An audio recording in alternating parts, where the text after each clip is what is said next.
Hello everyone. Are you having a healthy and happy day today? Today I have prepared a special story that will make your heart pound. What if the husband who is supposed to protect you secretly put something in your drink at a grand corporate party? But keep this in mind, karma sometimes arrives in the most unexpected ways. Now before we dive into this intense drama, I need your support. If you like this video and subscribe to the channel, you will not miss the next story. Mylene Thorne stood before the large mirror in her bedroom, inspecting her reflection. The form-fitting midnight blue satin gown added an aura of elegance and luxury to her presence. However, the look in her eyes reflected in the mirror was far from happy. A heavy sense of anxiety hung over her, like dark clouds preparing to unleash a massive storm. Tonight was an important night. The anniversary gala for Caldwell Enterprises, founded by her husband, Julian Caldwell's father, Chairman Richard Caldwell, was scheduled to take place at the luxurious St. Regis Hotel in New York City. As the daughter-in-law, Mylene had a duty to stand by her husband's side and attend. Her hand reached toward Julian's gray tuxedo jacket resting on the bed. She simply wanted to smooth out a wrinkled lapel. Right at that moment, her fingers brushed against something unfamiliar in the inner breast pocket. It was a hard, cold sensation. Mylene held her breath. She slowly reached into the pocket and pulled out a small glass vial. The transparent vial, about the size of a finger, contained a clear liquid that gently swayed. When Mylene held it up to the light, there was no label, no trademark, and no clue whatsoever about its contents. "What is this?" Mylene whispered under her breath. A sinister premonition squeezed her heart. Before she could open the lid to sniff it, the bathroom door swung open. Julian walked out wearing nothing but a towel around his waist. Water dripped from his wet hair. The moment he saw what Mylene was holding, he stopped dead in his tracks. The fresh, relaxed look on his face instantly hardened. He immediately tried to hide his agitation, but a flash of sheer panic crossed his eyes. "Mylene, why are you digging through my jacket pockets?" Julian asked, his voice a pitch higher than usual as he snatched the small vial from his wife's hand. Mylene was taken back by her husband's aggressive reaction. Usually, Julian could not care less if Mylene organized his clothes. "I was just fixing your lapel and I found it." "What is that? Why doesn't it have a label?" Julian shoved the vial into the pocket of his dress trousers, resting on a nearby chair. He cleared his throat and steadied his voice. "Oh, that is just a liquid vitamin, like a B12 energy booster. You know how crazy things have been at the corporate office lately," Amberlynn said. "These drops are great for maintaining focus. She gave them to me so I would not get exhausted at the gala." That name again, Amberlynn Hayes. She was a woman who had joined the company as Julian's executive assistant just 6 months ago. Young, beautiful, and highly ambitious. Ever since Amberlynn joined the firm, Julian had changed. He worked late more often, used out-of-state business trips as an excuse, and his attitude toward Mylene grew cold and distant. Mylene was not a dense or foolish woman. She knew there was something going on between her husband and his assistant. She had no hard evidence, but a vitamin? Mylene stared sharply into her husband's eyes with deep suspicion. "Since when are vitamins sold in blank, unmarked glass bottles without FDA approval? Is that even safe?" "It is perfectly safe. Of course it is. Why are you always so paranoid?" Julian addressed her with a stiff, distant tone, as if Mylene were a business partner rather than his wife. He hastily began putting on his white dress shirt. Amberlynn studied abroad in Europe. She knows all about these high-end imported supplements. Do not compare it to the cheap stuff sold at the local pharmacy. Come on, get ready. We cannot be late. Dad will throw a fit if we are not there for the champagne toast. Mylene stayed silent. She decided to drop the argument. However, her mind sharply recorded every unnatural detail of this exchange. Julian was lying. Mylene knew his habits perfectly well when he was hiding something. He could not look her in the eye, and his hands fidgeted with unnecessary, restless movements. Mylene returned to her vanity and pretended to apply her lipstick. Through the mirror, she watched Julian take the small vial and carefully transfer it back into the inner pocket of his tuxedo jacket, treating it as if it were a fragile, priceless diamond. Maline's mind began to race. A liquid vitamin was an absolutely absurd excuse. If it were a normal vitamin, why did Julian panic so much when she touched it, and why did it have to be Amberlynn Hayes who recommended it? Amberlynn's arrogant face flashed through Maline's mind. Whenever Maline visited the corporate office, that woman always looked at her with condescending eyes, as if to say Maline was entirely unworthy of standing beside Julian. "Honey," Maline called out softly, testing his reaction one more time. "What now?" Julian answered bluntly while fixing his bow tie. "You will be sitting next to me at the gala, right?" Julian paused for a moment. He let out a long sigh as if Maline's question were a massive burden. "Of course. But I will be busy entertaining my father and the Wall Street investors. Amberlynn will also be at the table to manage the schedule and take minutes. You just sit there quietly. Do not say anything weird and ruin the mood. Make me look good. Understood?" "Understood?" Maline answered briefly.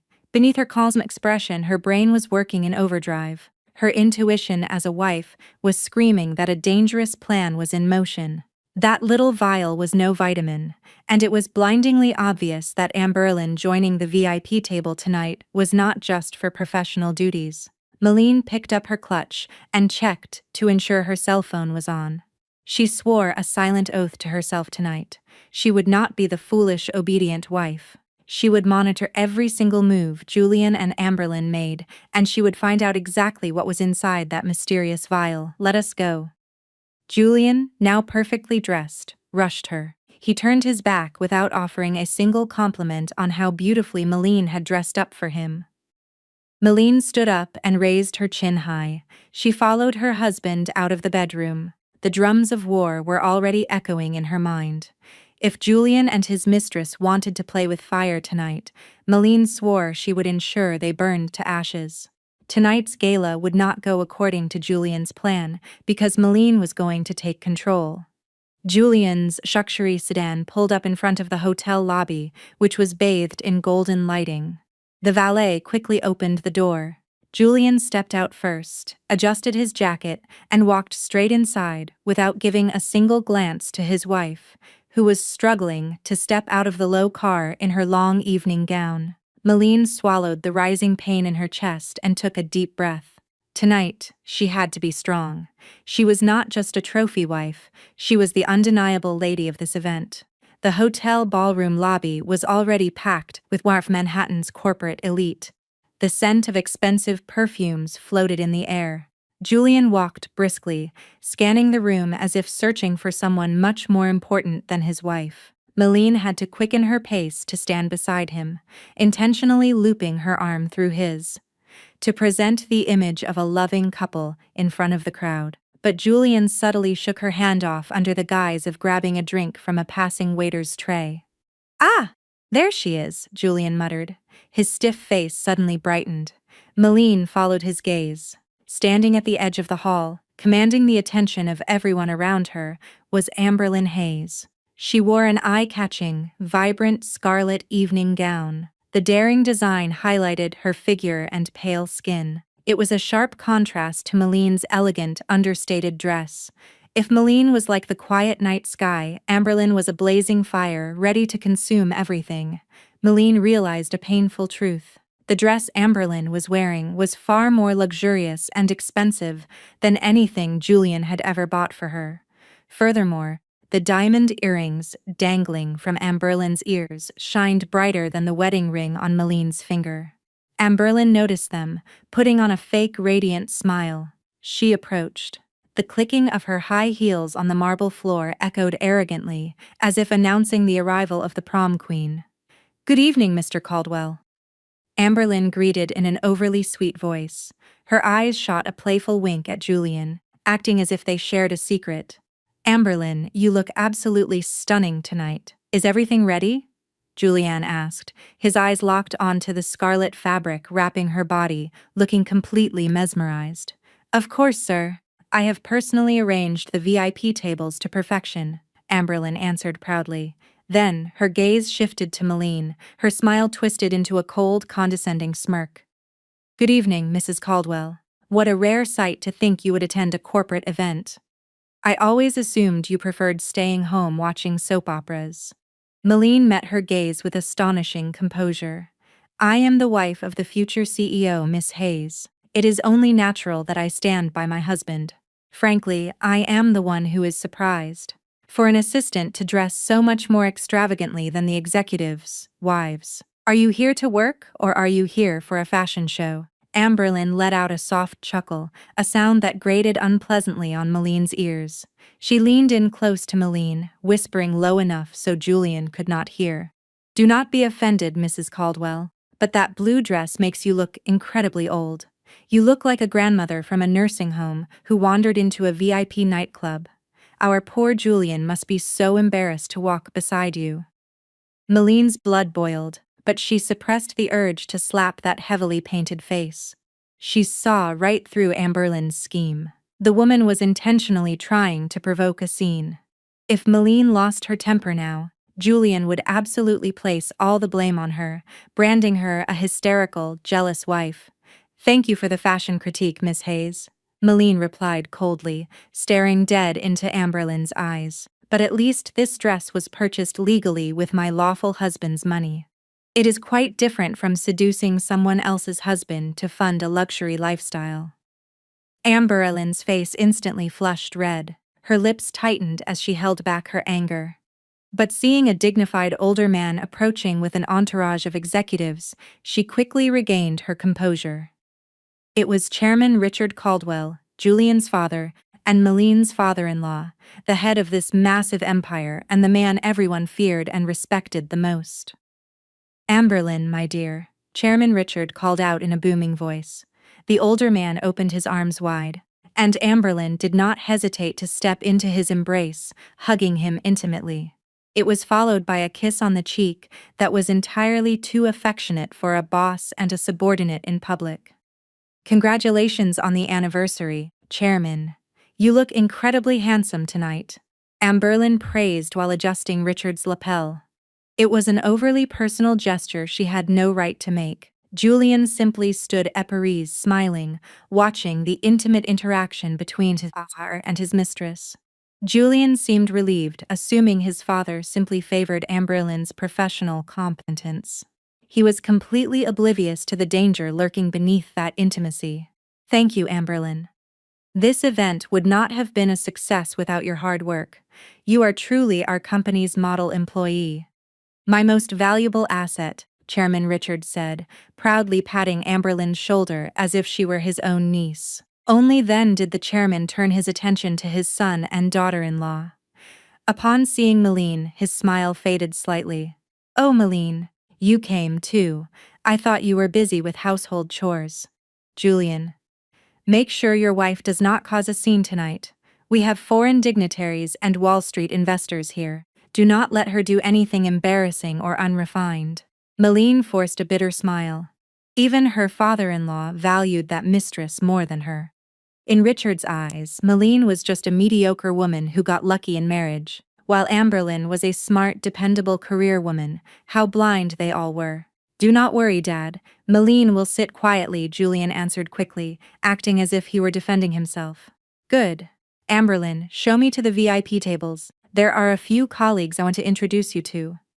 Chairman Richard spoke to Amberlynn, completely ignoring Julian and Malene.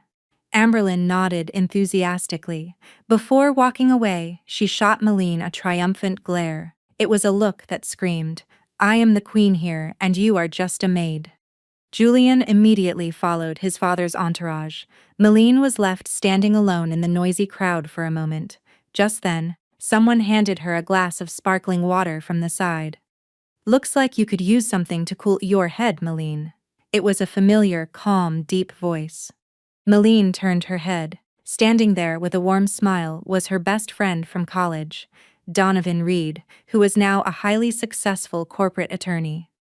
Donovan was the only person among the invited guests who knew Malene's true potential. Before her career was derailed by marrying Julian, she had always been a top-tier valedictorian who never missed a beat. Donovan, you were invited too? Malene asked, surprised. Her eyes sparkled slightly at the sight of a genuine, familiar face. Did you forget my law firm is the corporate counsel for this conglomerate? Donovan smiled, but his eyes studied Malene with a protective, worried gleam. That woman in the red dress earlier, she is getting bolder. She looked at you like she wanted to eat you alive. Malene took the glass of water. She felt like an alien inside this family. Be careful, Malene. Donovan's voice shifted to a serious tone. He leaned in closer. Overconfident people usually leave themselves wide open. But when a quiet person like you finally makes a move, it is always fatal. Watch your back. If you need any legal help or anything at all tonight, I am at table 8. Malene nodded. She felt a small measure of comfort, knowing there was at least one sane, loyal person on her side in this room. Donovan blended back into the crowd to give Malene her space. Julian approached Malene again with an annoyed scowl and roughly grabbed her arm. What were you talking to Donovan Reed about? Do not start stupid rumors. Come on, we are going to the VIP table. The presentation is about to start. Remember what my dad said, watch your behavior. Malene walked beside Julian to the front row round table. Amberlynn was already seated there, occupying a prime spot meant for honored guests, despite being a mere assistant. Julian pulled out the chair right next to Amberlynn for himself, leaving the seat at the very edge for Malene. That seating arrangement clearly illustrated Malene's alienated status. As Malene was about to sit, she noticed Julian's eyes dart toward the inner pocket of his tuxedo jacket. It was a look full of secret meaning. Julian gently patted the pocket, containing the mysterious small vial, sending Amberlynn a signal that it was safe. Scarlin. Amberlynn smiled with deep satisfaction, as if her victory was already guaranteed. Malene's heart pounded fiercely. The dark premonition from the bedroom was becoming reality. There was a sinister plot involving that vial, and Amberlynn was the mastermind. They were scheming something right at this table, in the middle of this grand gala. Under the table, Malene gripped the fabric of her dress tightly. Underestimate me all you want. I am not the one who will be crying tonight. Malene's eyes began to shine sharply as she stared intently at the main stage. The booming voice of the MC announced the start of the event, and thunderous applause echoed through the ballroom. The crystal chandeliers on the ceiling radiated a blinding light, but to Malene, the atmosphere at the VIP table felt darker and more eerie than a graveyard. She sat quietly, watching how naturally Amberlynn poured wine into Chairman Richard's glass, and how brightly she laughed at the old man's jokes, acting as if she were the ideal daughter-in-law of this family. Meanwhile, Julian was visibly restless. Despite the ballroom's air conditioning running at full blast, Malene could see beads of cold sweat forming on her husband's temples. Julian constantly tapped his fingers on the tablecloth. His eyes darted nervously between the stage, his father's face, and his own jacket pocket. His right leg bounced under the table, creating a faint vibration that Malene could feel through the floorboards. Are you not feeling well? Malene asked nonchalantly, breaking Julian's concentration. Julian flinched as if waking from a nightmare. Oh no, I am just nervous about my speech later. You know how much of a perfectionist my dad is. He will not tolerate a single mistake. Do not worry, Mr. Caldwell. Amberlynn suddenly leaned over, crossing into Julian's space, and shot a sideways glance at Malene. We practiced your speech all day yesterday at the apartment. I mean, the office. I am sure it will be flawless. Amberlynn purposely slipped up, saying apartment instead of office just to gauge Malene's reaction. The woman was thoroughly enjoying this twisted game. Malene gave her a brief glance, then returned her gaze to the stage, completely ignoring the cheap provocation. Malene's indifference only irritated Amberlynn further, causing her to scoff harshly. A sharply dressed waiter approached their table, carrying a tray filled with various beverages. What can I get for you, ladies and gentlemen? The waiter asked with a polite smile. Amberlynn quickly reached for a bright orange cocktail garnished with an orange slice on the rim. I will take this, my favorite, a screwdriver. It is refreshing and gives me a nice kick. Julian stared at the tray and pointed to a glass of pure orange juice that was almost identical in color to Amberlynn's alcoholic drink. The glass shape was exactly the same, only the garnish was different. Amberlin's glass had a cherry while Maline's had nothing. "Give that orange juice to my wife," Julian ordered the waiter. The waiter placed the juice in front of Maline and bowed away. Now, two glasses containing a similar orange liquid sat on the table. One contained alcohol, the other was pure juice. Julian glanced at his expensive wristwatch. "Maline, I am going to run to the restroom before I have to go up on stage. My stomach is a bit upset." "Take your time," Maline replied briefly. Julian stood up, but he did not walk away immediately. He stepped slightly behind Maline's chair and pretended to adjust his jacket. His movements were incredibly awkward. Maline, who had been on high alert from the beginning, did not turn around. Instead, she slipped a small powder compact out of her clutch and opened it on her lap under the table. Through that tiny mirror, Maline watched Julian's hands move rapidly. Her husband reached into his pocket and pulled out the unlabeled vial she had discovered that morning. With lightning speed, Julian popped the lid and poured the entire contents into Maline's glass of orange juice. The clear liquid mixed with the yellow juice, bubbling faintly for a second, before vanishing. Julian lightly swirled the glass with his fingers to mix it thoroughly. Then, feigning a perfectly calm expression as if nothing had happened, he sat back down. "Are you not going to the restroom?" Maline asked quietly while slipping her mirror away. Her heart battered against her ribs. She was fully aware that her husband had just tried to poison her right in front of her eyes. "I will just hold it. My big moment is coming up soon." Julian deflected. He pushed the spiked glass of juice closer to Maline. A sickeningly sweet smile spread across his lips. It was a fake loving gesture that made Maline's stomach turn. "Drink a little first. You look pale. The orange juice will boost your blood sugar. I cannot have you looking exhausted when we greet the investors later." Julian intentionally urged her with a gentle tone. Maline stared at the glass. It looked completely ordinary. The color was still a fresh, vibrant orange.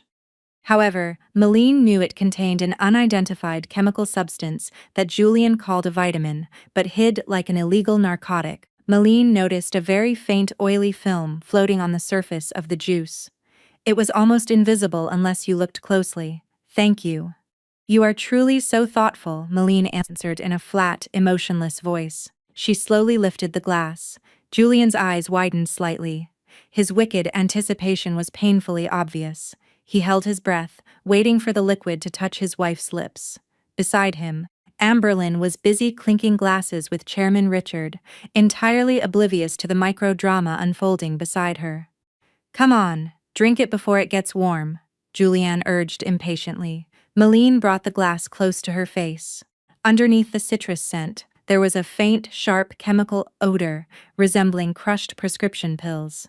Maline knew that if she drank this, her life would be over tonight. She would either pass out, get violently ill, or make a complete fool of herself, exactly as they had planned.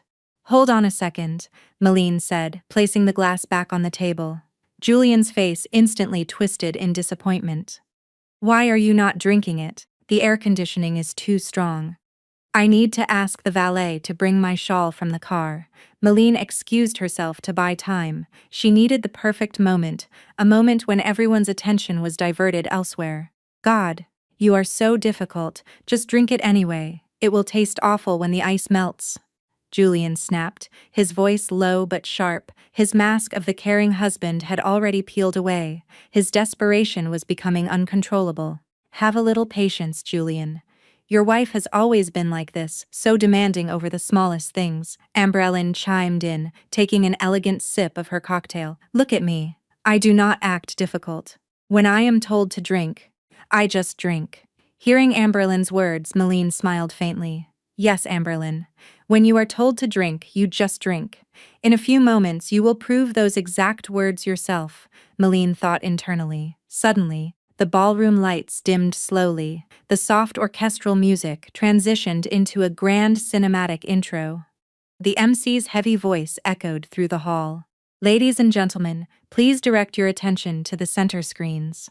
We invite you to look back at the historic journey our chairman, Richard Caldwell, has walked with this company." The massive screens on the stage lit up brightly. and a corporate promotional video began playing alongside a booming narration. Every guest in the room was captivated by the screens. The ballroom plunged into darkness, illuminated only by the glow of the video. This was the moment. Julian turned his head toward the stage. Chairman Richard did the same. Sitting next to Julian, Amberlyn took advantage of the darkness to pull out her powder compact and touch up her makeup, ensuring she looked flawless when the lights returned. She placed her orange cocktail on the table, right next to Maline's poisoned juice glass. The two glasses were practically touching. In that darkness, Maline's eyes gleamed sharply. There was not a single ounce of hesitation in her heart. Her right hand moved silently and with the speed of lightning, swapping the positions of the two glasses, left, right. In a fraction of a second, Amberlyn's cocktail was placed in front of Maline, and the juice glass containing Julian's mysterious chemical concoction was sitting perfectly in front of Amberlyn. Maline placed her hands back in her lap, regulating her breathing as she sat up straight. Her heart was racing, not from fear but from the adrenaline. It was a flawless swap. No one saw a thing. The darkness and their own arrogance had been Maline's greatest accomplices. Maline stared straight at the screen, displaying this family's fake legacy of success. She waited for the lights to come back on. She waited for the curtain to rise on a new act where the victim and the perpetrators had traded places without even knowing it. The company's promotional video concluded with a massive golden logo and thunderous applause erupted from hundreds of guests. As the ballroom lights gradually brightened, momentarily blinding everyone who had grown accustomed to the dark, Maline felt an incredible tension crackling in the air, yet her face remained as serene as a lifeless porcelain doll. Beside her, Amberlyn had just finished touching up her makeup. Snapped her expensive compact shut with a click, and rubbed her neck, complaining in a low voice. "I ate some salty appetizers earlier, and I am incredibly thirsty," Amberlyn said, acting cute. Her eyes drifted to the glass on the table. Without a shadow of a doubt, Amberlyn's hand reached for the glass sitting right in front of her. It was now the orange juice glass laced with Julian's liquid vitamin. Because the screwdriver Amberlyn was drinking earlier, and Maline's orange juice looked practically identical under the hotel's amber lighting, and because the melting ice had diluted the color slightly, Amberlyn noticed absolutely no difference. Meanwhile, Julian paid no attention to Amberlyn. All of his intense focus was directed solely at Maline. He stared at the glass placed in front of Maline, which was actually Amberlyn's alcoholic cocktail, and saw that not a single drop was gone. "You still have not drunk it?" Julian whispered, his voice laced with anxiety and creeping panic. He leaned in close to Maline's ear, pretending to be affectionate, but his voice was full of malice. "Are you trying to embarrass me? I ordered that specifically for you. What gives you the right to ignore me like this? Think about my reputation for once." Maline slowly turned her head and looked straight into her husband's filthy, ambition-driven eyes. "I was just waiting for the right moment. The chairman hasn't taken a sip yet, and I felt it would be rude to drink alone." "Excuses," Julian scoffed harshly. He glanced at his watch again.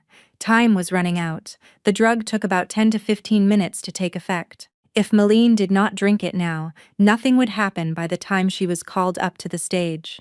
His entire master plan, having Maline stand next to him while he received his award, only for her to spout incoherent, crazy nonsense and publicly humiliate herself, was on the verge of total failure. "Drink it right now, Maline.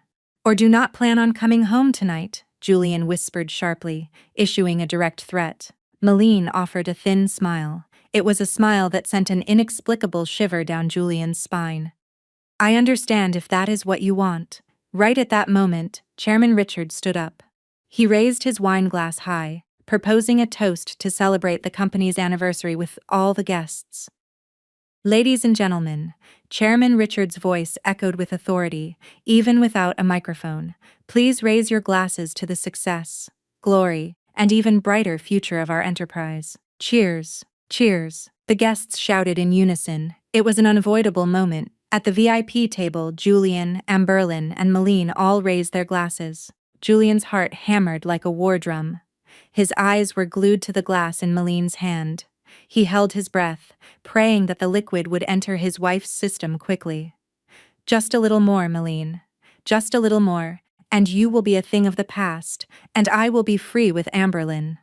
Julian thought maliciously. Already parched, Amberlyn no longer cared about elegant toasting etiquette. The second chairman, Richard, finished speaking. She brought the glass to her lips. She was anticipating the strong, refreshing bite of vodka. Beside her, Maline also raised her glass. Maline knew her glass contained alcohol. She rarely drank, but she knew she had to take a sip to deceive Julian. A tiny sip just to wet her lips was enough. She planned to discard the rest at the first opportunity. A brief silence fell over the room as hundreds of people drank. Amberlyn greedily gulped her drink down, one massive gulp, then another. As the cold liquid rushed down her dry throat, she tasted a strange, slightly bitter chemical flavor. It was different from the fresh orange and vodka taste she usually enjoyed. But masked by her intense thirst and the sweet orange syrup, Amberlyn ignored the odd taste. She figured the ice had melted too much or the bartender had used bottom-shelf vodka. Gulp, gulp. Amberlyn drained nearly half the glass in one go. She let out a satisfied sigh and set the glass back on the table. Wow, that tastes weird. A bit bitter, Amberlyn mumbled while wiping her mouth with a napkin. Julian was not listening to Amberlyn's complaints. He was entirely too focused on watching Maline. Maline took a small sip from her glass. The sharp taste of alcohol instantly stung her tongue. She suppressed the urge to cough. After swallowing a minuscule amount, she calmly set the glass down. "Are you satisfied now?" Maline asked, looking straight at Julian. Julian let out a long sigh of relief. A victorious smirk began to form on his face. He saw the liquid in Maline's glass had decreased slightly. That was enough. He had poured a massive dose of the drug. Even a small amount entering the body would have a devastating effect. Things would be so much easier if you just listened to me the first time. Julian patted the back of Maline's hand. His touch made Maline feel physically sick. "You will probably feel a little dizzy soon. Do not worry, that just means the vitamins are working. It is a sign your body is absorbing the energy." "Energy, you say?" Maline repeated in a low voice. Her eyes drifted toward Amberlyn, who was currently chewing on a cherry from her appetizer plate. Unbeknownst to Julian, the ticking time bomb he had personally mixed was now counting down inside the wrong woman's body. That dangerous chemical was spreading through Amberlyn's bloodstream into her central nervous system, preparing to obliterate her sanity in front of a live audience. Amberlyn suddenly grabbed her head. "Huh? Why am I suddenly so dizzy?" she complained to Chairman Richard. "Maybe you are still buzzed from the wine you drank earlier." Chairman Richard laughed heartily. "My goodness, Amberlyn, getting dizzy after a few sips. You need to build up your stamina. You cannot pass out on stage right before you are announced as Employee of the Year." "Do not worry, Chairman. I am stronger than I look," Amberlyn answered with a forced smile. However, she could feel her body temperature spiking rapidly, and she began blinking much faster than usual. Cold sweat broke out on the back of her neck. Her heart started pounding irregularly, as if she had just sprinted a marathon. From the corner of her eye, Maline observed every single symptom meticulously. She recognized the signs. Julian truly had not held back on the dosage. That was no mere dizzy pill. It was a high-dose stimulant, the kind often used in illicit underground clubs to render a person completely uninhibited and uncontrollable. "Julian," Amberlyn called out. Her voice was starting to sound slightly and heavy. "Is the AC broken? Why is it so hot in here?" Julian glanced at her dismissively. "It feels cool to me. It is probably just in your head. Stop whining. Our big moment is coming up soon." Julian still believed that Maline would be the one feeling the intense heat any second now. He constantly kept Maline in his peripheral vision, waiting for his wife to complain or start acting bizarre. But strangely, Maline looked incredibly serene and was even leisurely enjoying her appetizer. "Are you not hot?" Julian probed, growing anxious. Maline slowly shook her head while chewing on her shrimp salad. "Actually, I feel quite refreshed after drinking that juice." Why do you want me to feel sick? Oh no, no. I just meant I am glad you are feeling well, Julian spurred. He was starting to get confused. Why was Malene completely unaffected? Meanwhile, sitting right beside him, Amberlyn was already scratching her neck with erratic, frantic movements. Under the table, Amberlyn's leg began bouncing uncontrollably, tapping the floor in a rapid rhythm. Her eyes, wearing gray color contacts, were now blown wide open. Her pupils had dilated so much they nearly covered her irises. The world around Amberlyn began to distort. The light from the crystal chandeliers overhead spun wildly, creating dizzying but beautiful color patterns. The orchestral music roared deafeningly in her ears as if the volume had been cranked to the absolute maximum. The chatter of the guest sounded like a swarm of buzzing bees inside her skull. Amberlyn suddenly giggled softly. Her voice sounded incredibly out of place amidst Chairman Richard's serious conversation with a foreign investor. Chairman Richard frowned and turned around. Miss Hayes, why are you laughing? Was there something amusing about our discussion? Amberlyn covered her mouth with her hand, but her shoulders shook as she tried to hold back her laughter. In her eyes, Chairman Richard's face looked utterly ridiculous. His nose seemed to stretch and shrink like a rubber clown's. No, Chairman. It is just you look so funny when you are serious, like a bloated bullfrog. Chairman Richard's jaw dropped, his face flushed bright red with humiliation and rage. The investor sitting across from them looked baffled and deeply uncomfortable. Hearing this, Julian immediately smacked Amberlyn's arm hard. Amberlyn, watch your mouth. Are you drunk? Julian hissed angrily. He assumed Amberlyn just could not handle the alcohol in the screwdriver she ordered. He never in his wildest dreams imagined she had chugged the poison juice. Drink some water. Stop embarrassing us in front of the guests. Amberlyn violently slapped Julian's hand away. Her physical strength had suddenly skyrocketed far beyond her usual capability. Do not touch me, I said. Do not touch me. Your snobby little wife over there is going to get jealous again. Amberlyn yelled loudly. Several guests from neighboring tables began turning their heads. Malene remained perfectly still. She pretended to cut her steak, but her ears were locked onto every single word. Ah, the drug is kicking in faster than expected, Malene thought to herself. She watched Amberlyn's face flush a deep crimson as sweat poured down her skin. It was the effect of the stimulant pushing her heart rate to the absolute limit. Amberlyn's brain had now completely lost its logical filter. Whatever was buried in her subconscious was about to spew right out. Amberlyn, stop this at once. Chairman Richard scolded in a low but firm voice. If you cannot control yourself, go home immediately. Go home. You are kicking me out. You said I was your treasure. You said I was your most valuable asset. Amberlyn wed loudly, slurring her words in a sickeningly sweet tone. Then, out of nowhere, she snatched a glass of ice water from the table and chugged it without asking. I am so thirsty. It is hot as hell in here. Julian spiraled into full-blown panic. He could not comprehend why Amberlyn was acting like a total lunatic. Meanwhile, Malene sat there completely unbothered. This situation was derailing entirely from his meticulously planned scenario. Just then, the MC's voice echoed through the speakers once more, slicing through the tension at the VIP table. Ladies and gentlemen, we have finally arrived at the highlight of the night. An award given to an individual who has dedicated their time, effort, and passion to the growth of this company. This year's Employee of the Year award goes to the one who showed the most remarkable results. Miss Amberlyn Hayes. Spotlights swept across the ballroom, creating a dramatic atmosphere. Thunderous applause erupted. Epic background music swelled. A highly professional, beautiful headshot of Amberlyn appeared on the giant screens.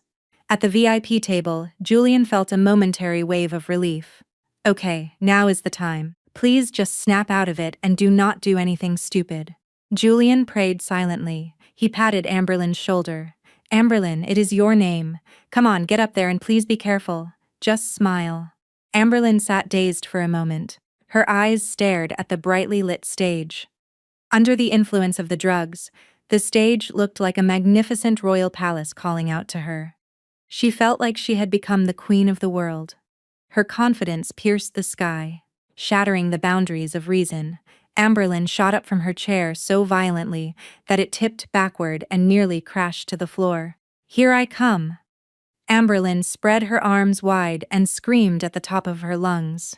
"Step aside, everyone. This is my stage." Meline held her breath. She watched Amberlyn stumble with every step she took. Her stiletto heels looked incredibly unstable, supporting a body hijacked by narcotics. Amberlyn marched toward the stage.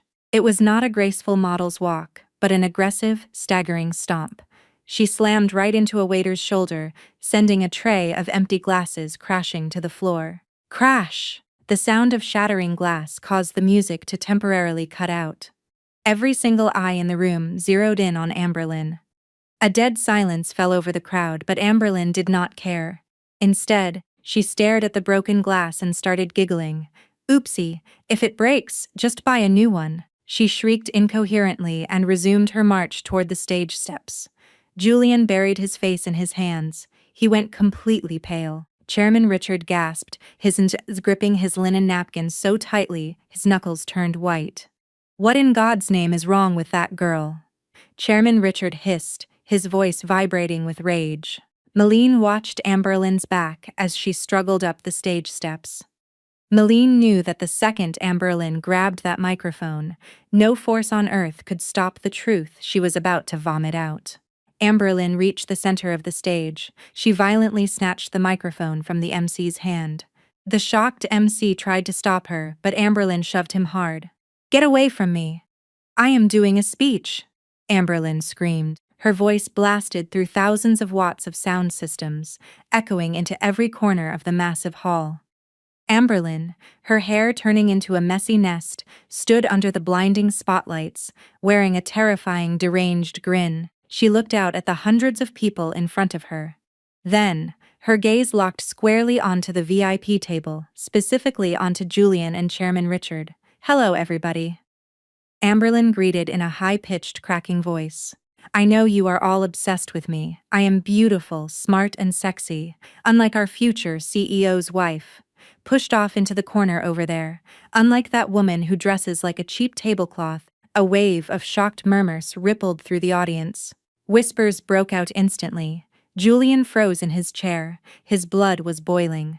This was not just a drunk making a fool of herself. This was a catastrophic disaster. Meline simply sat in silence. Her eyes stared coldly at the stage. "Have at it, Amberlyn. This stage is all yours. Destroy yourself to your heart's content," Meline thought to herself. The elegant gala atmosphere was ruined in a flash. It felt as if all the oxygen had been sucked out of the room. Hundreds of eyes darted toward the woman in the red dress on stage, who had just hurled a brazen insult at the wife of the event's host. The background music was completely dead, leaving only the ear-piercing screech of microphone feedback. At the VIP table, Julian felt like the floor was collapsing beneath his feet. His face was drained of blood, pale and cold. Terrified, he looked over at Meline sitting next to him. But Meline was sitting with perfect posture. There was absolutely no emotion on her face. It was as if she were watching a terribly boring play.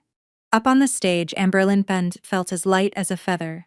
The drug Julian had concocted was working in a horrifying manner, severing every filter of logic and shame in her brain while simultaneously pumping her adrenaline to lethal levels.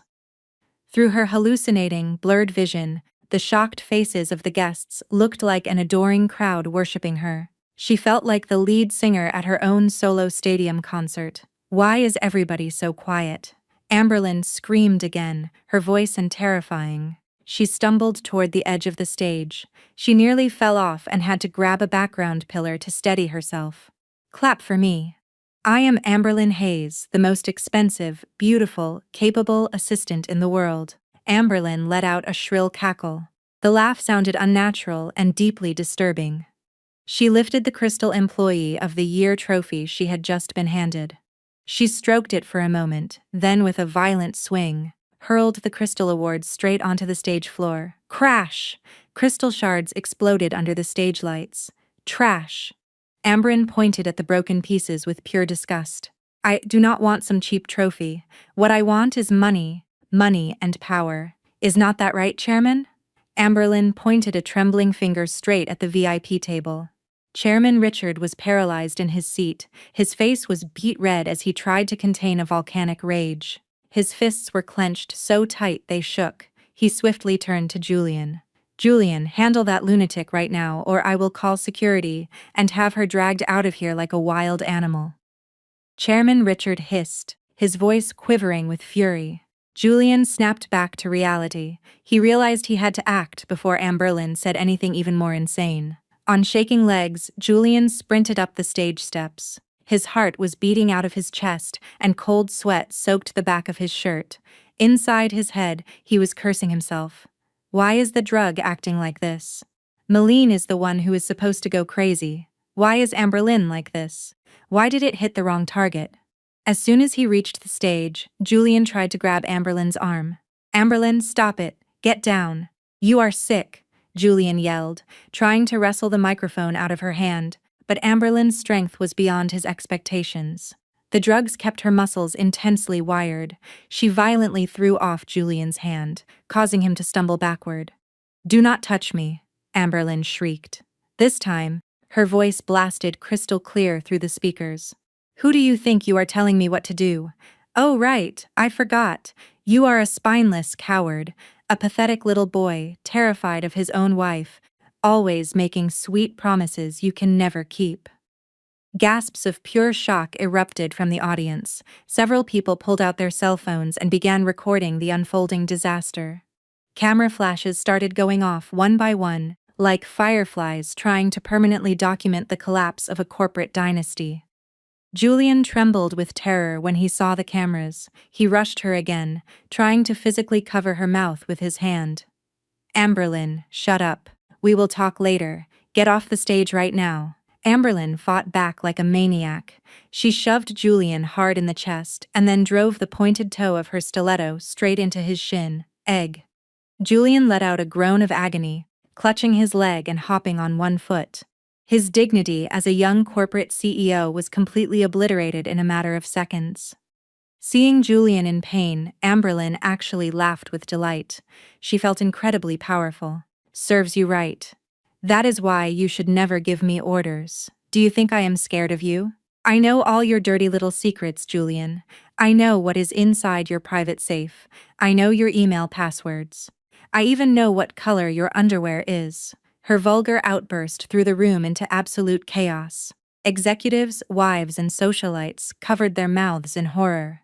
The whispers evolved into a loud mocking uproar. Malene remained seated quietly in her chair, though now she was very slowly sipping a cup of warm tea. Behind the rim of the cup, a nearly imperceptible smile spread across her lips. She saw Donovan give her a subtle nod from the table across the room. It was a signal that her friend was also thoroughly enjoying this brutally honest show. Fighting through the pain in his leg and the burning humiliation on his face, Julian tried to stand up again. He shot a frantic, panic-stricken signal to the security guards standing at the corners of the hall. Drag her down. She has food poisoning. Hurry. Julian screamed desperately, trying to fabricate a story that Amberlin was simply having a bad medical reaction. Two burly security guards immediately rushed up the stage stairs. Seeing strangers approaching triggered Amberlin's paranoia. In her drug-addled hallucinations, the two guards looked like monsters coming to capture her. Stay away! Do not come near me! Amberlin shrieked hysterically, backing up until her spine hit the projector screen. Her eyes darted wildly, searching for protection, and then her gaze locked back onto Chairman Richard, who was sitting frozen in the front row. Amberlin's demeanor shifted drastically. The aggressive wild woman suddenly transformed into a whimpering, clingy child. She viewed Chairman Richard not as a boss, but as her ultimate protector. Richard, honey, save me. Amberlin reached her arms out toward Chairman Richard and began to sob. Those men are being mean to me. Julian is being mean too. He is trying to kill me just like he is trying to kill his wife. That last sentence hit the room like a lightning bolt on a clear day. Once again, an even more terrifying silence washed over the hall. Julian froze, his eyes wide with absolute horror. Amberlin had just unconsciously exposed his wicked plot. Amberlin continued to babble incoherently. Tears streamed down her face, smearing her thick mascara, making her look like a terrifying clown. She pointed at Julian with pure hatred. He is the devil. He gave me drugs earlier. Well, he did not give them to me. He meant to give them to Malene. He said they were vitamins, but it was actually poison to make Malene go crazy. But why do I feel so good? The world is spinning like a merry-go-round. It is so much fun. Her innocent-sounding confession was recorded in high definition by dozens of smartphones. The guests held their breath in shock. The word poison echoed off the walls. Chairman Richard slowly stood up. His face, previously red with anger, had now drained to a sickly pale white. He stared at his son with utter disbelief. Meanwhile, Julian was in full-blown panic mode, violently shaking his head as he looked from his father to Malene. It is a lie. She is drunk. She is insane. Dad, do not listen to her. Julian screamed. His voice was cracking with terror. But Amberlin was not finished.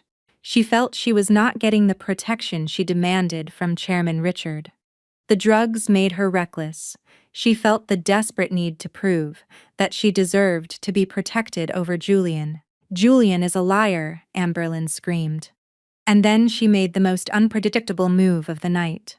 She bolted off the stage, dodged the startled security guards, and lunged straight for Chairman Richard, throwing herself at his feet. Amberlin dropped to her knees, wrapping her arms tightly around her paralyzed boss's legs, and sobbed uncontrollably. Her red dress was ruined, her makeup a disaster. Richard, darling, you have to save me. I am scared.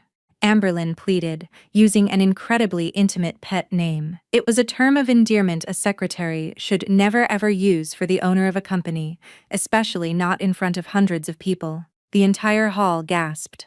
The words, "Richard, darling," were enough to explain everything. Malene slowly set her teacup down.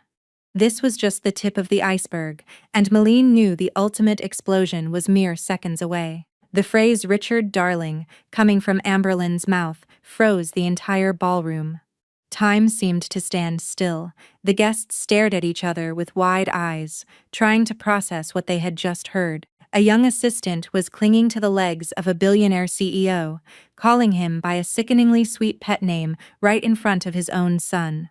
Chairman Richard, a man who had spent his life cultivating the image of a highly moral businessman and devoted family man, watched his face turn a deep shade of purple from a mixture of rage and undeniable shame. He kicked his legs, trying to shake Amberlin off as if he were trying to peel off a blood-sucking leech. Let go of me. What do you think you are doing? Have you no shame?" Chairman Richard roared, his voice shook violently. The dignified reputation he had spent decades building, was obliterated in seconds by the hands of this drug-adult woman. Julian, having finally recovered from the pain in his leg, watched the scene unfold with his mind going completely blank. He felt utterly betrayed. Amberlin was his woman, or at least he had believed she was. Seeing his mistress clinging to his father, Julian's last threat of sanity snapped. With furious stomping strides, Julian charged forward. He grabbed Amberlin's arm violently and yanked her away. Amberlin was ripped from Chairman Richard's legs and stumbled backward. "Get up!" Julian screamed right in Amberlin's face. "Snap out of it, Amberlin. That is my father. Why the hell are you calling him that? Are you trying to destroy me?" Stumbling, Amberlin almost fell over, but she grabbed the edge of the VIP table to steady herself. Thanks to the drugs, her emotions erupted like a volcano. Fear vanished entirely, replaced by a reckless, violent courage. She glared at Julian with blazing psychotic eyes. Panting heavily, she suddenly swung her arm and landed a vicious slap squarely onto Julian's right cheek. Smack! The sound was so incredibly loud, amplified by the microphone that had accidentally bumped against Amberlin's body, that it jolted everyone in the room out of their shock. Julian staggered, immediately clutching his reddened cheek. He stared at Amberlin in sheer disbelief. "Do not yell at me, Julian Caldwell." Amberlin shrieked hysterically. Tears poured down her face, mixing with snot and ruined makeup, making her look both terrifying and pathetic. "You are a piece of garbage. You are totally useless, and the only thing you are good at is screaming at women. Julian's jaw dropped. What did you just say? You heard me. Amberlynn jabbed a trembling finger at Julian's face. Every ugly truth she had swallowed for the sake of her ambition began to spill out. The drugs made her honest brutally, entirely honest, completely devoid of any filter. Do you think I actually love you? Keep dreaming. Amberlynn let out a mocking laugh that cut straight to the bone. I just needed access. I needed a stepping stone to get into this family. And you, Julian, you were just an old, easy-to-cross bridge I decided to step on. The guests gasped again. Some people started whispering loudly. Meanwhile, the cell phone cameras continued to record every second of this corporate family drama, more captivating than any reality TV show. Julian shook with suppressed rage. Shut up. You are drunk. I am not drunk. Actually, my head has never been clearer. Amberlynn immediately cut him off. She turned to the guests, spreading her arms as if she were delivering a corporate presentation. Do you all know something? This Julian Caldwell you all think so highly of.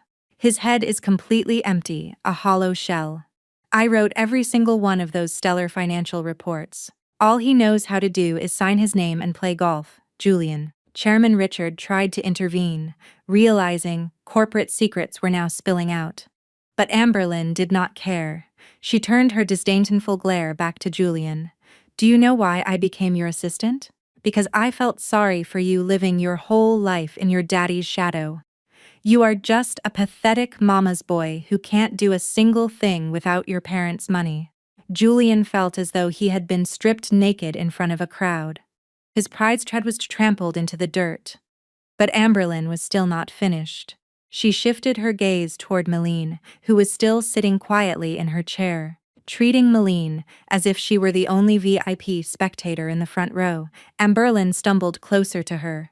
Julian tried to stop her, but he took a step back when he saw the sheer madness in Amberlynn's eyes.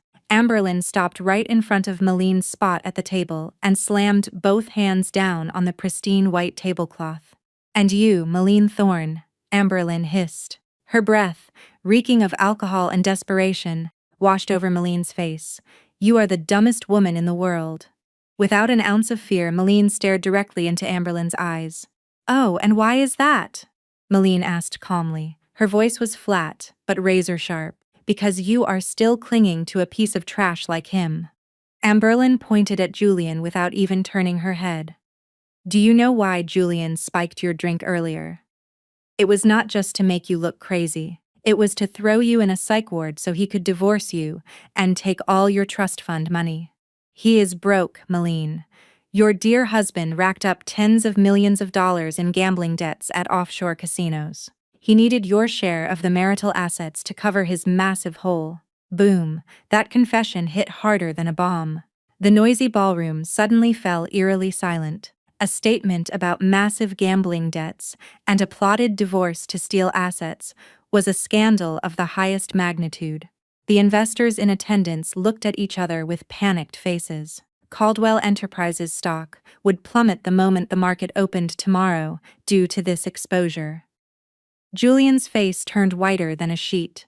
The secret of his gambling debt, which he had guarded so fiercely, had been exposed so easily by the very woman who was supposed to be his ally. Julian's legs gave out. He had never imagined Amberlynn even knew about the debt. It is a lie. That is defamation. Julian screamed desperately. His voice was completely, defamation? Amberlynn laughed sharply. She reached into her cleavage and pulled out her cell phone. Her trembling fingers tapped the screen. I have proof. I have the audio recording of you crying and begging the loan sharks for more time. Do you want me to play it right now? No. Julian lunged forward, trying to snatch the phone. Nope. Amberlynn dodged him swiftly. Fueled by adrenaline, she moved incredibly fast. Despite her stumbling, she ran around the round table and used Chairman Richard as a human shield. Richard, honey, save me. Your son is trying to hit me. Amberlynn shrieked, clutching Chairman Richard's arm.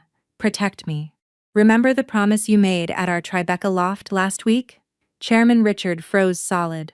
His eyes darted toward the ballroom entrance, where his wife Julian's mother stood frozen, with an expression of pure shock, having just returned from the restroom. Amberlynn continued her incoherent rambling, tears streaming down her face. Julian is a bad man. You are so sweet and you are so generous with your money. Not like Julian. Julian is cheap. He bought me a fake designer bag. But you bought me that multi-million-dollar loft in Tribeca, didn't you? Right. Malene covered her mouth, pretending to be shocked. But internally, she was cheering. Bingo. Malene's suspicions about Julian and Amberlynn's relationship had only been half the truth. The actual reality was far uglier and much more nauseating. Amberlynn was not just Julian's mistress. She was his father's mistress as well. Father and son had been sharing the exact same woman within the same company. Shut up, you filthy. Julian could no longer take it. He completely lost his mind. He grabbed a heavy wine bottle from a nearby table and raised it, preparing to hurl it at Amberlynn. Stop! Donovan's voice boomed through the room. He leaped from his chair and caught Julian's arm before the bottle could fly. Calm down, Julian. Do you want to go to federal prison for aggravated assault in front of hundreds of witnesses? Julian was panting heavily, his chest heaving up and down. His eyes were bloodshot red as he glared at Amberlynn, who was now hiding behind his father. Feeling safe now that Julian was restrained, Amberlynn lifted her head and stared at Chairman Richard with a terrifyingly obsessive look. The drugs were driving her right in front of everyone. She caressed the old man's chest. It is okay, darling. We can just kick Julian out. He is useless anyway, isn't he? Amberlynn babbled like a lunatic, smiling eerily. It will just be the two of us living happily ever after. Plus, I have a surprise present for you. A present that will make you so happy you will completely forget about a failed son like Julian. With a dramatic gesture, Amberlynn rubbed her own flat stomach. A victorious smile spread across her ruined face. She was preparing to play her ultimate trump card, the card she firmly believed would save her and keep the chairman on his knees forever. Malene saw Amberlynn's hands move toward her stomach. She narrowed her eyes. So that is her secret weapon, Malene thought. How incredibly ironic. Julian was ready to throw me away for this woman, and this very woman was carrying the seed of Julian's own destruction. That night, the rain of truth poured down violently, washing away and dissolving every single lie that had protected this revered family. And standing perfectly dry under her umbrella of patience, Malene prepared to witness the final chapter of their absolute ruin. The atmosphere in the hotel ballroom had shifted from tense to something resembling the eerie quiet right before an execution. Every eye was glued to Amberlynn's hand as it slowly and dramatically rubbed her flat stomach. A smile stretched across her face, but her drug-clouded eyes were fixed dazedly on Chairman Richard, looking at him as if he were her savior. Still restrained by Donovan, Julian held his breath, staring at Amberlynn's stomach. His already chaotic brain scrambled to put the pieces together. Amberlynn is pregnant. If it is true, it has to be my kid. We spent so much time together at her loft. For a split second, a twisted spark of hope ignited in Julian's mind. If Amberlynn was carrying his child, maybe, just maybe, he could use that to justify divorcing Malene. Amberlynn. Julian's voice cracked as it broke the silence. Are you pregnant? Amberlynn turned to look at Julian and laughed deeply. The sound was as agonizingly chilling as nails on a chalkboard. That is right, my dear Julian. There is a little life right in here, Amberlynn answered in an obnoxiously sweet tone, patting her belly. A true heir who will push aside a useless disappointment like you. Julianne stood up straighter, breaking slightly free from Donovan's grip. It is my kid, right, Amberlynn? If it is my child, we can. Before Julian could finish his sentence, Amberlynn's laughter exploded even louder. She laughed so hard she clutched her stomach, looking like she was about to topple over.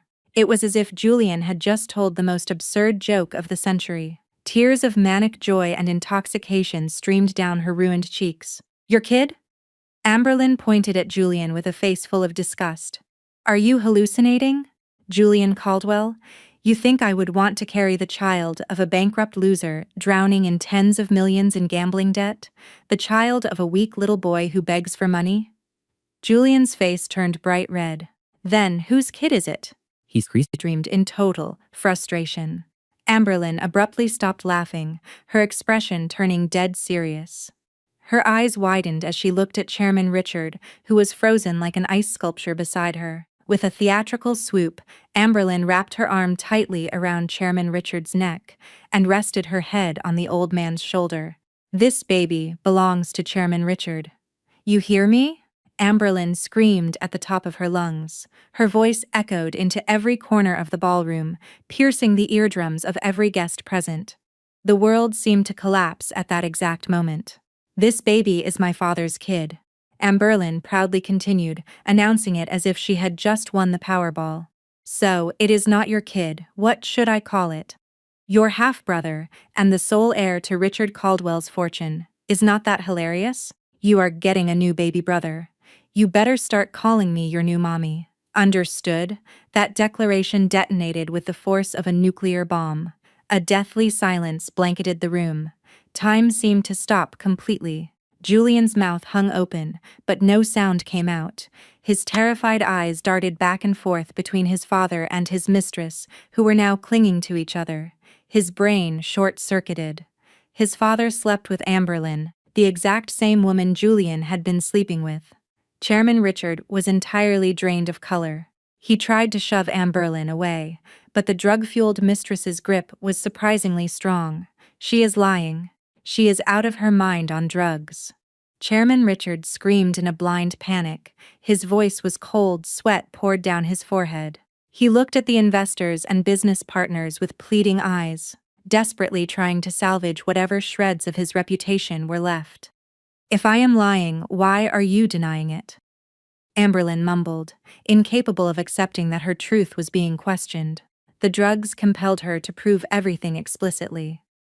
"Darling, did you forget when we went to the Hamptons estate last month? You told me your wife, that wrinkly old lady, could not satisfy you anymore. You said you wanted a strong son, not a weak disappointment like Julian. That is why I am giving you a son. The doctor said it is a boy." Every word tumbling out of Amberlyn's mouth was a nail driven into the coffin of the Caldwell legacy. Places, dates, and highly private conversations were laid bare, making any excuse from Chairman Richard sound utterly pointless. Suddenly, a muffled shriek, followed by a heavy thud, came from the ballroom entrance. Julian's mother, the chairman's lawful wife, had collapsed and fainted.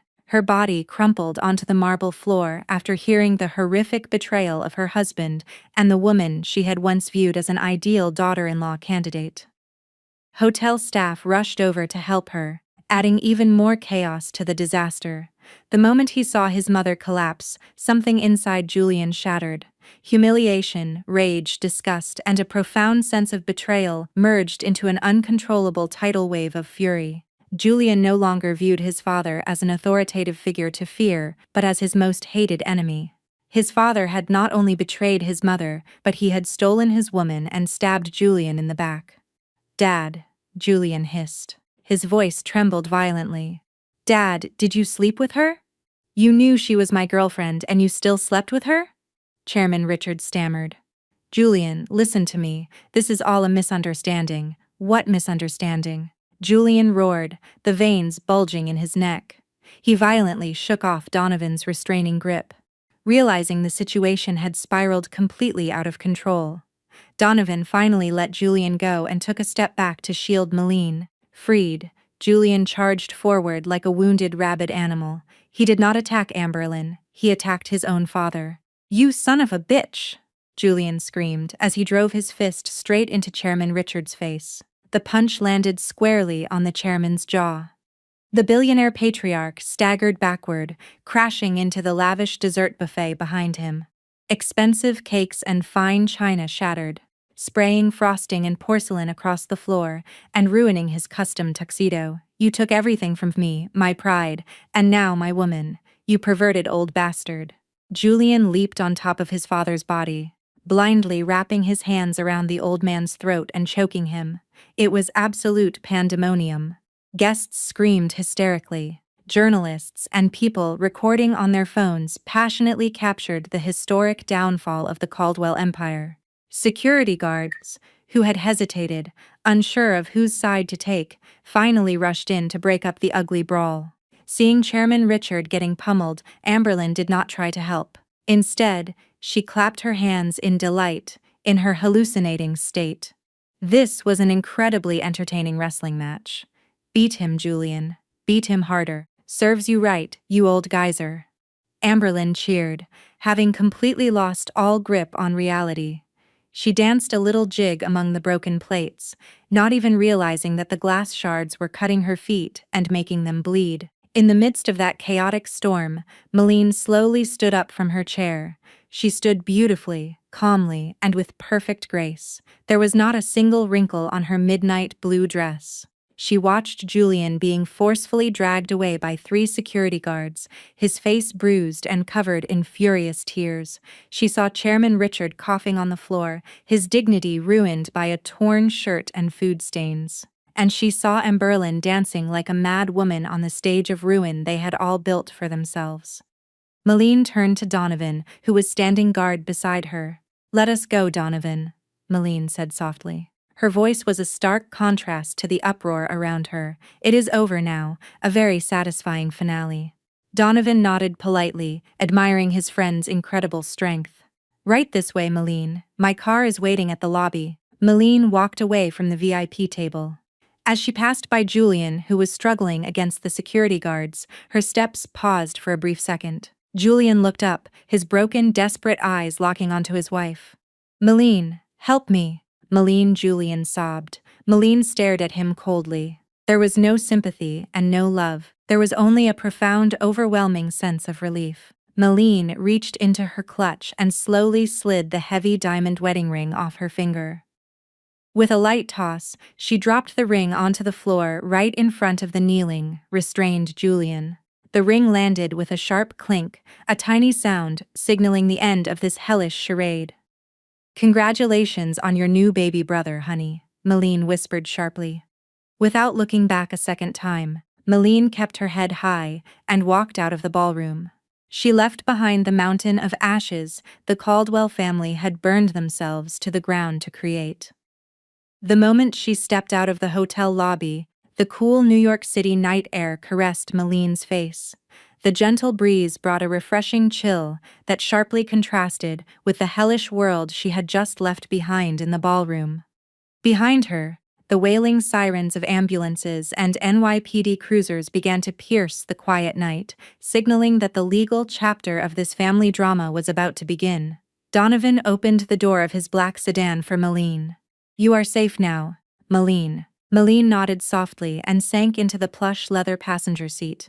Her body was utterly exhausted. It felt as though all her energy had been drained, maintaining her calm facade for hours. But beneath that exhaustion lay an overwhelming lightness that filled her chest. It was a sense of relief she had not felt in years. The heavy burdens of being an obedient wife, an ignored daughter-in-law, and a betrayed woman were finally lifted off her shoulders entirely. As the car pulled away from the hotel, Malene glanced in the rearview mirror. She saw the police cruisers screech to a halt in front of the lobby and several officers rush inside. Malene knew that tonight Julian would not be sleeping in a soft, luxurious bed, but on the cold, hard floor of a Manhattan holding cell. The next morning the sun shined brightly, as if celebrating Malene's newfound freedom. But for the Caldwells, that day was the beginning of the end. Malene sat on the sofa in Donovan's Tribeca loft, her safest temporary sanctuary. On the television in front of her, the morning news was broadcasting the scandal that had rocked the entire country. Not a single channel missed the story. Billionaire dynasty shattered. Brawl erupts at corporate gala over pregnant mistress. Read the bold red headlines on the screen. Malene took a sip of her black coffee while watching the screen. The amateur footage captured by the guests last night had gone violently viral across all social media platforms. Hashtags like #CaldwellDrama and #Mistress Meltdown were trending at #1 across Twitter and TikTok. The TV screen showed footage of Amberlyn screaming hysterically on stage. "This baby belongs to Chairman Richard. It is not Julian's kid." Amberlyn's ruined face and Julian's furious assault were blurred out, but their screams and confessions of guilt were broadcast crystal clear. The fallout is catastrophic, Donovan said, walking out of the kitchen carrying a plate of toast. He sat across from Malene and watched the news with her. Caldwell's stock plummeted 40% at the opening bell. Institutional investors pulled out en masse, wiping out billions of dollars in a single night. Malene smiled bitterly, a fitting price for their greed. And there is more news, Donovan continued, pointing at his iPad screen. Julian was officially charged with felony assault and battery for publicly attacking his father. The NYPD secured hundreds of eyewitness accounts and video evidence. There is no way out for him. He is looking at a minimum of 5 years in a state penitentiary. Malene fell silent for a moment, imagining Julian currently rotting in a holding cell. At the precinct, Julian sat in the corner of a dim, damp holding cell, sporting a bruised face and hollow eyes. His expensive tuxedo jacket had been confiscated, and his shirt was torn and filthy. He had not slept a wink all night. Regret and agonizing confusion consumed his mind. Julian knew exactly what had happened to Amber Ellen. It was the side effect of the drug he had personally acquired. The drug he intended to use to make his wife look insane had mistakenly been consumed by Amber Ellen. It was pure poetic justice. Julian wanted to blame Malene. He wanted to scream that Malene had swapped the glasses, but the moment he opened his mouth about the swapped glasses, he would be confessing to attempting to poison his own wife. That was attempted murder, a crime carrying a far heavier sentence than assault. Julian was trapped in the very snare he had set. He had no choice but to swallow this bitter reality whole. He had to let the public believe Amberlin went crazy from stress or recreational drugs, and he had to accept being branded the ungrateful son who beat his father. The second he tried to defend himself, he would only push himself deeper into ruin. Malene Julian whispered the name of the woman he had once treated like a ghost. Her quiet, accommodating presence now haunted him. He had lost a devoted wife, and in return he got a mistress who had been sleeping with his own father. The realization stabbed through his heart until it bled. Meanwhile, Chairman Richard's fate was equally tragic. The TV news cut to live coverage outside a high-end hospital in Manhattan. Reporters swarmed the entrance. Chairman Richard Caldwell reportedly suffered a massive stroke immediately following the assault incident last night. He is currently in the intensive care unit in a coma. His medical team states it is uncertain whether he will fully recover or suffer permanent paralysis. Malene scoffed softly. "A stroke, huh?" she murmured. "I suppose he could not handle the humiliation. The respectable empire he spent his life building crumbled because of a moment of lust with his son's assistant." "So what about the star of our little show?" Donovan asked. Malene pointed at the news ticker scrolling at the bottom of the screen. Amberlin Hayes admitted to psychiatric lockdown ward for drug detox and mental evaluation. High levels of illicit stimulants found in blood work. Fetus deemed high risk due to massive drug overdose. Amberlin had ended up in the exact place Julian had prepared for Malene, a psychiatric hospital. Malene set her coffee cup down. She looked at Donovan with serious eyes. "Donovan, I want to expedite the divorce proceedings as quickly as possible. While Julian is locked up and Chairman Richard is incapacitated, this is my golden opportunity. No one can stand in my way." Donovan nodded firmly. "I already drafted the paperwork last night. Malene, you can file for divorce on the grounds of emotional abuse, infidelity, and now Julian's criminal behavior. And you have every right to demand a massive asset split. Remember, almost all of their liquid assets were acquired during your marriage. I do not want their dirty money." Malene quickly cut him off. "This is not about wanting it or not, Malene," Donovan said sternly. "This is a matter of rights and justice. If you do not take it, that money will just go toward paying off Julian's gambling debts or get seized by the banks when the company goes bankrupt. It is better you take your share and use it for something good. Or at the very least, you can make sure Julian comes out of prison completely penniless." Malene thought about it for a moment. Donovan was right. Letting Julian remain wealthy after everything he had done would be foolish. For greedy people like Julian and his family, the ultimate punishment was poverty. "Fine," Malene decided, her eyes glinting sharply. Process everything. Make sure that when Julian gets out of prison, he has absolutely nothing left. Let him experience what it feels like to live at the rock bottom he always treated me like." Donovan smiled in satisfaction. "You got it. I will legally bleed them dry." That afternoon, while the internet continued to mock the spectacular downfall of the billionaire dynasty, Malene began preparing for her new life. She stood on the balcony of the loft, looking out over the sprawling Manhattan skyline. There was no more fear, no more inferiority. That single swapped glass of liquor last night had not only saved her life, but had completely scrubbed the human trash she once called family out of her existence. God truly was fair, and sometimes his justice was delivered in the form of a misplaced glass of orange juice. 3 months had passed since that horrifying night at the hotel. Time flew by, cleanly sweeping away the remnants of the Caldwell Empire's glory, leaving them as nothing more than a dark stain in corporate history. Malene was sitting comfortably on the balcony of a chic vintage cafe in Brooklyn. In front of her sat a steaming glass mug of latte and a slice of cheesecake. Her face looked far more vibrant, youthful, and radiant than it ever did when she was Julian's wife. The traces of exhaustion and psychological pressure that used to shadow her brow were entirely gone. Donovan sat across from her and placed his tablet on the table. The screen displayed the latest update from a prominent legal news portal. "The verdict is in," Donovan said briefly, smiling in satisfaction. "The judge banged the gavel this morning." Malene glanced at the tablet screen. It showed a photo of Julian wearing an orange prison jumpsuit. Her ex-husband looked haggarded, depressed, and devoid of any will to live. His head was shaved and his eyes were hollow. 5 years? Malene asked nonchalantly. 6 years? Donovan corrected. The judge added a penalty for committing aggravated assault against an immediate family member in a public setting.